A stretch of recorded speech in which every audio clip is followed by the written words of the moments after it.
ನಮಸ್ಕಾರ ವೀಕ್ಷಕರೇ, ಮತ್ತೊಂದು ವಿಡಿಯೋಗೆ ಸ್ವಾಗತ. ವೀಕ್ಷಕರೇ, ಕನ್ನಡ ಬಿಗ್ ಬಾಸ್ ವಿನ್ನರ್ ಆದಂತಹ ಗಿಲ್ಲಿ ನಟ ಹಾಗೂ ನಟಿ ಕಾವ್ಯ ಶೈವ ಅವರು ಹಲವು ದಿನಗಳ ಬಳಿಕ ಇದೀಗ ಒಂದೇ ವೇದಿಕೆಯಲ್ಲಿ ಇಬ್ಬರು ಕೂಡ ಒಟ್ಟಿಗೆಯಾಗಿ ಕಾಣಿಸಿಕೊಂಡಿದ್ದಾರೆ.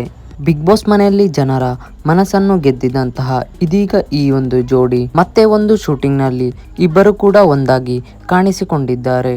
ವೀಕ್ಷಕರೇ, ಫ್ಲೈಯಿಂಗ್ ವರ್ಡ್ ಆಡ್ ಏಜೆನ್ಸಿ ಎಂಬಂತಹ ಕರ್ನಾಟಕದ ಖ್ಯಾತ ಆಡ್ ಏಜೆನ್ಸಿ ಆದಂತಹ ಈ ಒಂದು ಏಜೆನ್ಸಿಯು ಬಿಗ್ ಬಾಸ್ ನ ಗಿಲ್ಲಿ ಹಾಗೂ ಕಾವ್ಯ ಅವರು ಮತ್ತೆ ಒಂದಾಗಿ ಕಾಣಿಸಿಕೊಳ್ಳುವಂತೆ ಮಾಡಿದೆ ಎಂದರೆ ತಪ್ಪಾಗಲಾರದು.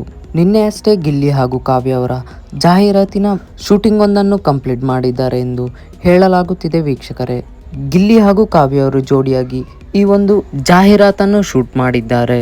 ವೀಕ್ಷಕರೇ, ಗಿಲ್ಲಿ ಹಾಗೂ ಕಾವ್ಯ ಅವರು ಮಾಡಿದಂತಹ ಆ ಒಂದು ಜಾಹೀರಾತಿನ ಚಿತ್ರೀಕರಣದ ದೃಶ್ಯಗಳನ್ನು ಇಲ್ಲಿ ನೀವು ನೋಡಬಹುದಾಗಿದೆ.